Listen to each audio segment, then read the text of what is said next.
రండి, మీరు తప్పకుండా ధైర్యం కోల్పోకండి, మా ఊరికి రండి, అమ్మగారి ఊరికి రండి అని మీరు పిలిచిండ్రు. అందుకే చెప్తున్నా, మీ మేలు ఈ జన్మలో మర్చిపోలేను. నేను ఈ సంవత్సరం డెఫినెట్గా బాధతోనున్న, క్లిష్టమైన పరిస్థితుల్లో ఉన్న కుటుంబానికి దూరం చేసిండ్రు అనేటటువంటి బాధతో ఉన్న సమయంలో ఊరు వాళ్ళందరూ అండగా నిలబడి మరి నన్ను పిలవడం చాలా సంతోషం.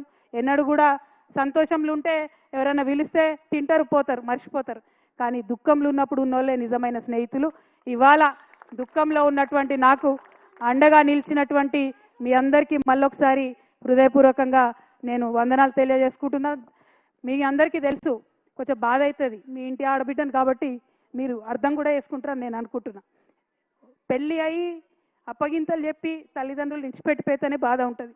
అటువంటిది తండ్రి బాగుండాలి, తల్లి బాగుండాలని కొట్లాడేటటువంటి నన్ను కుటుంబం నుంచి విడగొట్టేటటువంటి కుట్రలు చేసినటువంటి వాళ్ళను మాత్రం నేను వదిలిపెట్టానని ఈ సందర్భంగా మళ్ళొకసారి తెలియజేస్తూ, ఈ గడ్డకు, ఈ చింతమడక గడ్డకు ఎంత పౌరుషం ఉందనేటటువంటిది ఖచ్చితంగా నేను చూపిస్తా.